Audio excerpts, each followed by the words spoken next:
This is a video by Jehovah's Witnesses for children. It's not Caleb and Sophia exactly. That's their famous propaganda show that they show to kids all the time.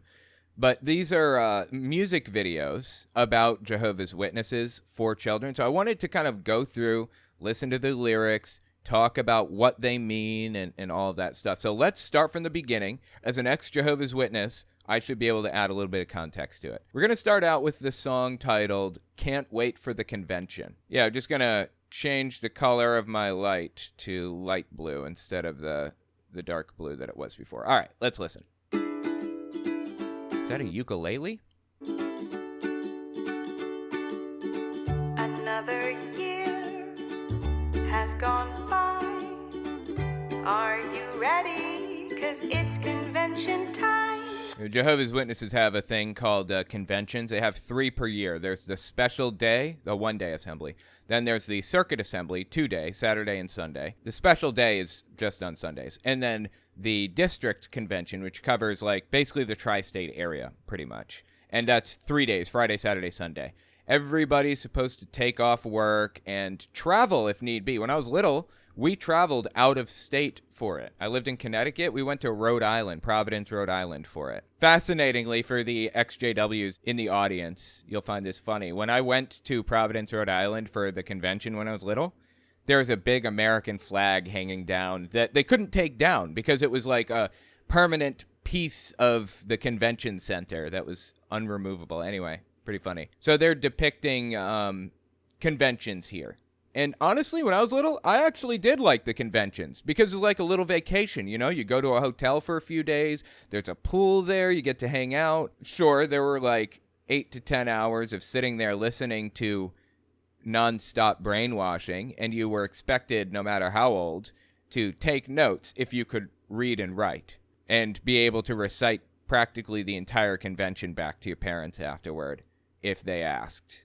But it was still kind of fun. Plus, you got to hang out with friends that you had in the area, you know? Okay, so let's continue here. Wow, they've got a, what's this thing called? The big TV thing? Jumbotron. It's called a Jumbotron. Yeah, apparently, this one has a Jumbotron. Okay. I've got my bag, love in my heart. They have the little name tags when they go to these conventions. It's really funny that they're depicting this. Can't wait to be there before the music starts. It's convention time. That's important. Be there before the music starts. You catch that? If you show up during or after the music, you're a failure. You have failed as a Jehovah's Witness. That's unacceptable in their mind. You should be there 15, in fact, preferably 30 minutes early, if possible, to conversate, to, you know, get along with and speak to your fellow Jehovah's Witnesses, because those should be your only friends. Only Jehovah's Witnesses in an ideal world, in their mind anyway.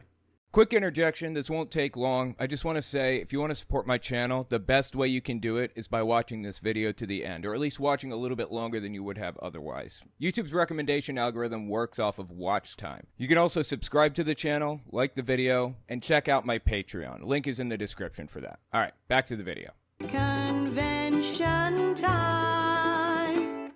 Together.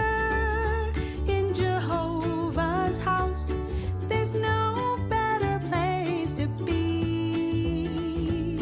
Together in Jehovah's house with my worldwide family. You know, they very much kind of program in this idea that you're completely separate from the world. Your only friends and family should be Jehovah's Witnesses, and you're like the only person in your area a lot of the time that's like this. Like when you go to school, there might be 1 or 2 other Jehovah's Witnesses in the area, you know, just enough to keep an eye on you and see if you're doing something you shouldn't be doing, like hanging out with certain people or drinking or whatever. Hanging out with people who drink, not allowed. Otherwise, you're completely alone, and you're supposed to remain separate. So it's an interesting experience to show up to these gigantic convention centers and even like go out afterward and eat at restaurants and stuff and see people with those little badges because you know that they're one of you. For the first time, you can just walk around and not feel like you are the outcast in a situation. It's an odd experience. And they're kind of calling out to it here, right? My worldwide family. My worldwide family. We could be friends. Don't you agree? Why don't you take a seat right next to me? Yeah, super encouraged for kids to make friends with each other, and then they get play dates and everything after. Because you're not supposed to have worldly friends. Only insiders. To me. We're taking notes. And singing songs. We have the same hope. That's why we get along. It's convention time. We have the same hope. That's why we get along. If you don't have the same hope, i.e. that God's going to murder anybody who didn't join the religion before Armageddon, and you're going to end up in Garden of Eden 2.0, then you can't be my friend, effectively. Together in Jehovah's house, there's no better place to be. Together in Jehovah's house with our worldwide family. It's really sad to see them trying to separate their people from the rest of the world and creating opportunities like this for them to make friends with each other so that they can justify banning you from being friends with outsiders. Together in Jehovah's house, there's no better place to be. Oh yeah, they have to clean the convention center afterward too. That's what I did. You're supposed to make it look better than when you found it because it will reflect well on Jehovah. It won't bring reproach on Jehovah's name. That's the saying. Don't bring reproach on Jehovah's name. And we can play a part in filling every heart in this worldwide family.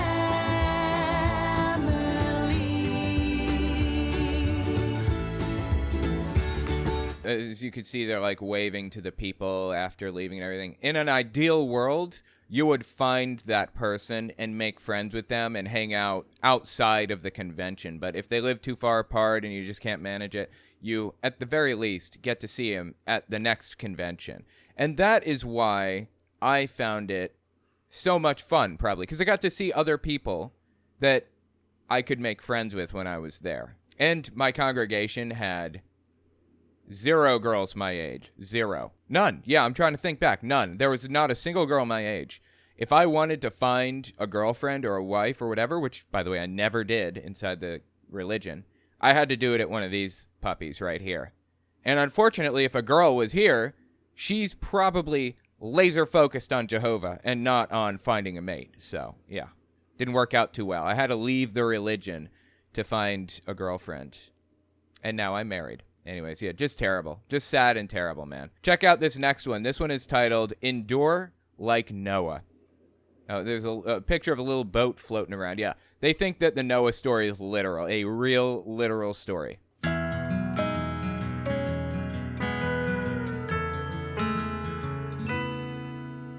Noah walked with Jehovah. He was pleasing in God's eyes. Pleasuring God like a young man should, huh? Sitting there with a little caterpillar on his finger. Okay. He stuck close to his family. They wanted to do what's right. He's modeling what Jehovah's Witnesses should be. You see that, right? Jehovah's Witnesses are portraying an image of what they want you to do. What was that again? He stuck close to his family. Stuck close to his family. They wanted to do what's right. Stick close to your family because they want to be Jehovah's Witnesses. Don't be friends with outsiders. That is really the key message behind a lot of their stuff, actually. Surprising amount. And if you watch other Caleb and Sophia videos and stuff that I talk about, you'll see that. They have a video titled Make Jehovah Happy, and it is anti-college and anti-outsider propaganda. Its sole focus is making sure that you know that you shouldn't be friends with people that are not Jehovah's Witnesses. That's what it's all about. And they're teaching this to children, by the way. This is a kid's song. They worked hard build an ark to save them from the flood. They listened to Jehovah and they preached to everyone. I'm sure I don't need to say it, but I'm going to say it anyways. This story is ridiculous. It did not happen. The Epic of Gilgamesh came before the Noah story was written about the Sumerian culture. I believe it was from the Sumerian culture, the Epic of Gilgamesh was. And the Noah's flood story lifts straight from the Epic of Gilgamesh, almost word for word. I would venture as far as to say it's almost impossible. You couldn't convince me that the Noah's flood story did not read the Epic of Gilgamesh and then write a version of it in their own origin stories. Also, the book of Genesis is really made up of like 17 different smaller books, like smaller sections. And it's a compilation of campfire stories more than anything. Not so much actual, real, literal stories that were expected to be taken literally. From my understanding, the cultures that repeated the book of Genesis all the way back in the 500s BCE were probably under the understanding that it was just campfire stories, you know, like here's a campfire story example for you. The chipmunk's stripes. Once upon a time when animals could talk, a bear was walking through the woods. This big, strong bear was much like other bears. He thought he was pretty important. I can do anything, Bear mumbled to himself as he foraged for food. Just then, Tiny Chipmunk overheard him, and feeling bold, said, "Really? Are you sure?" So on and so forth. I'm not going to read the whole thing, it's long, but the point is, campfire stories, especially the older they get, were not supernatural, but they were stories. No one was supposed to take them literally.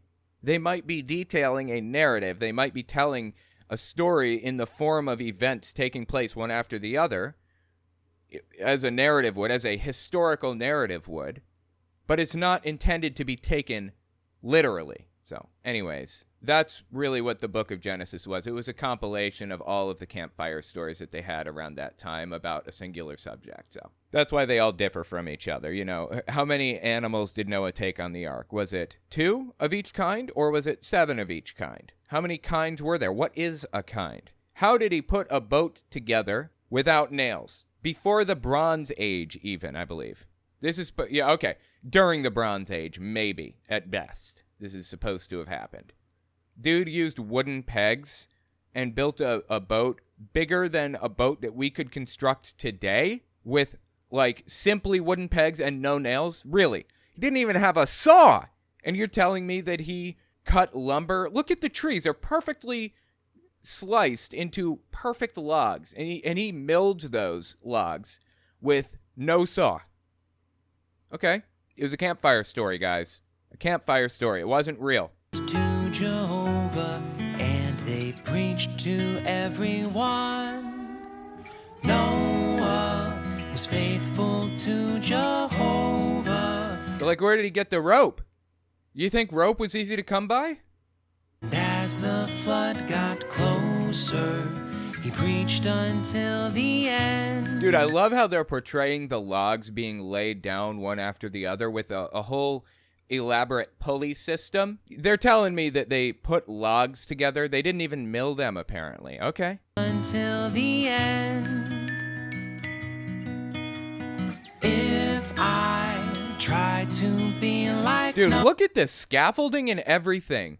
And where did they get the, this is all wood, of course, because they didn't have metal, right? Where did they get the metal, apparently, to mill these into flat, presumably particle board, right? They certainly didn't find a tree that was flat enough to form into a flat plate like this. Seriously, this is absurd. Faithful to Jehovah, I can be God's friend. Wow, dude, and look at how big it is compared to Noah. Look at the scale here. Nails didn't exist. Notice they didn't even, like, picture any nails in this video. And he built such a gigantic ark that he's, like, dwarfed in comparison over here. Additionally, Jehovah's Witnesses seem to believe that it was not a boat, but just a like a house, basically. Flat on the bottom, seemingly, ignoring the fact that it would capsize if it was flat on the bottom. That's how it's always portrayed, though, in Jehovah's Witness literature. They have an old book called, colloquially by ex-Jehovah's Witnesses, we call it My Book of Horror Stories, but it's really named My Book of Bible Stories. And this is the book that I had when I was little. And they have some wild stuff in here, dude. Some wild stuff. They have the Noah story. Adam and Eve being banned from the garden. Cain and Abel have this story here. A brave man. I don't know what the brave man thing was about. Nephilim. Look, what a graphic picture to put in a kid's book, right? Like a 5-year-old or even a 3-year-old is looking at a picture of a guy grabbing a woman by the throat and holding her up off the ground with a fist. He's punching her. How wild is that to put in a kid's book? Seriously. And here's a depiction of the ark, right? It's flat in Jehovah's Witness depiction. They're showing animals drowning to death. Like, what did the animals do? Look, they're showing people drowning to death in this one. This is wild, man. No wonder Jehovah's Witnesses come out of their religion so fucked up. Here's another one. Look, a rainbow over just like a cubical arc, apparently. Not cubicle, but, rectangular cube. Is that still a cube? A rectangle cube? I don't know what you call it. Hang on. Let me look it up. I got to know. Is a rectangle cube still a cube? A cube is a unique type of rectangular prism where all faces are identical, resulting in 6 faces of the same size. Okay, no. I don't know what you'd call a rectangle cube. Okay, it's just called a box, apparently. Okay, just a box. My mistake. Rectangular prism. Yeah, it's called a rectangular prism, I guess. Or a death box. Death box is an option. When they went out preaching, there were people who made fun. But Noah kept his family safe until the work was done. There are people who made fun. Jehovah's Witnesses are trying to get you emotionally attached to this. They're trying to get other Jehovah's Witnesses emotionally attached and drawing out the point that they're made fun of in culture, they're persecuted. And this also happened to other people, trying to connect you to the story. Even though the world around them was violent and bad, they endured and they found joy. They made Jehovah glad. Noah was faithful to Jehovah, and as the flood got closer. Interesting. They're depicting 2 of each animal here.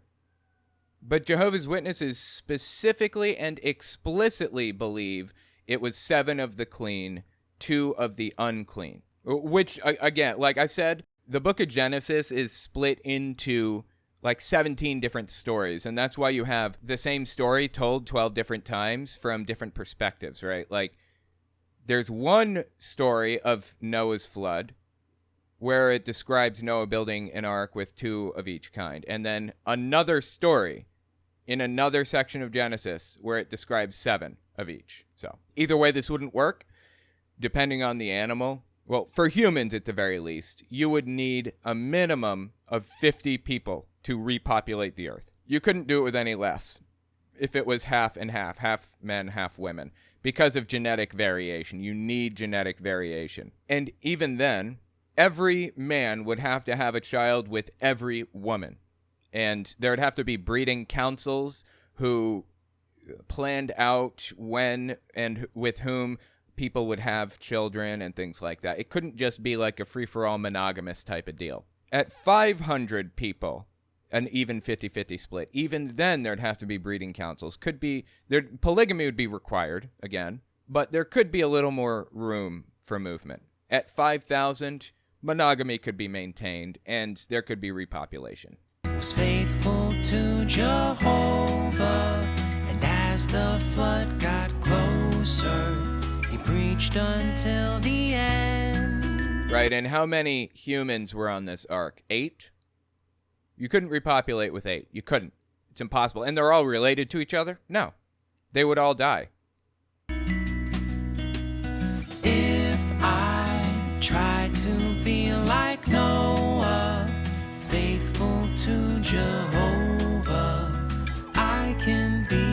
God's friend. Okay, so it landed. Look, it's flat on the bottom. Again, see what I'm saying? Another depiction of a flat bottom. It would capsize. It would turn upside down if that were the case. By the way, how did they deal with all of the excrement, I guess you could say? How'd they deal with that? I mean, it's an absurd idea that this happened at all. I don't know if you guys have ever heard of a guy named Non-Stamp Collector. He's an old school YouTuber. He's not posting anymore, I don't think, but he's awesome, dude. Let me just show you one quick clip from him. Just check this out. Again, Non-Stamp Collector. Sadly, he's just not releasing, I guess. He had 200,000 subbies. He was fantastic. Just watch for a second here. Check. Navimer maxipacithorax. Check. Camponotus vicinus. Check. Formica lugubrious. Which one's that again? The hairy wood ant. Oh yeah, check. Lasius brunnius. Is that the bullet ant? No, it's a brown tree ant. You should know this by now. And lastly, the woodlouse ant. Myrmecina graminicola. Check. Right, well, how many species of ant is that then? 12,348. Okay, great. Dad, do we have to take all those different ants? Of course we do! Now hurry up, where are you going to put them? Well, I thought up on level 3 with the squirrels, frillneck lizards, weasels, dung beetles, panthers, hedgehogs, caterpillars, hamsters, beavers, sawflies, Beavers? skunks. Hang on, are we talking about level 3 or level 2? 3. No, I told you, beavers can't go on level 3. They have to go on level 2 with the elephants, introverts, koalas, fruit flies, sloths, possums, bisons, polar bears, cockroaches, grasshoppers, gerbils, armadillos, goannas, red quick! pandas. My wife just got stung off a bee! Hold on, Ham. We're in the middle of something here. Now, Shem, why are you putting ants anywhere near the frillneck lizards? They eat ants, so if one of them gets out of its box, what's going to happen? Well, alright, I'll put the ants up the other end with the moths, lemurs, badgers, ladybugs, pelicans, horses, mallards, Oh, chipmunks. speaking of horses, Dad, I forgot to tell you, the male horse that was hosting the large redworm parasites died. What? I thought the female rabbit had the large red worms. You're catching this, right? I mean, this is a fantastic point this dude's drawing out here. You would have to have the parasites on board the ark as well. And who's going to carry the parasites? The animals are, but they're going to die from the parasites. And how do you, as a prehistoric, really, civilization, how do you know anything about parasites? How do you even know it's not a germ? You don't even know what a germ is. You have no idea what's happening, what's causing little rings on your skin.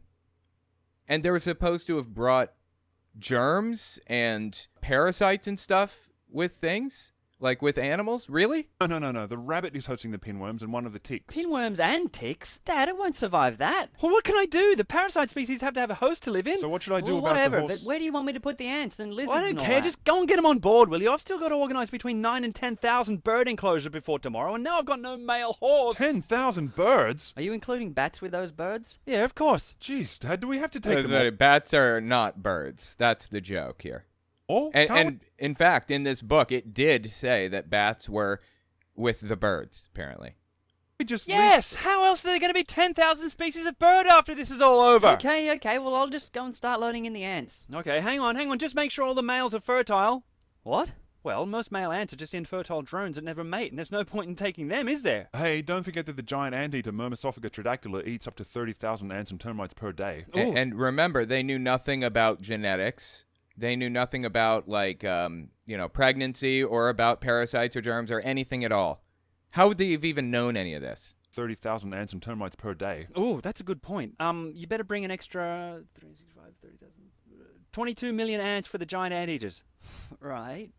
What are you standing around for? Go! Quick, what do you want? Well, that horse, Dad, should I just add its carcass to the meat that we're bringing on the voyage? We're not taking any meat. We don't have room. Well, what are the carnivores going to eat? I don't know, just plants and stuff. What? The carnivorous animals' digestive tracts are too short to digest cellulose and plant matter. Well, they'll just have to make They'll do. starve Hey, to Dad, death. the male dromedary camel Wait, just stepped on Japeth, one. wait, Dad. I don't fancy floating around in a confined space for a year with pairs of starving, hungry lions, wolverines, leopards, crocodiles, dwarf mongooses, polar bears, hyenas, foxes, alligators, vultures, hawks, monitor lizards, dunards, quolls, grizzly bears, weasels, pumas, tigers, and Asiatic black bears that might get a bit peckish along Look, the way. I just I mean, don't... you're seeing the point, right? It's absolutely absurd to think that this is a real story. And on top of all of that, Jehovah's Witnesses are depicting the ark as flat. Really? I guess that's the end with the rainbow, showing that God forgave them and he'd never take out the earth through a flood ever again, right? An absurd joke, man. Just absurd. Let me know what you think about it in the comments. I'm deeply entertained by it, but it's ridiculous.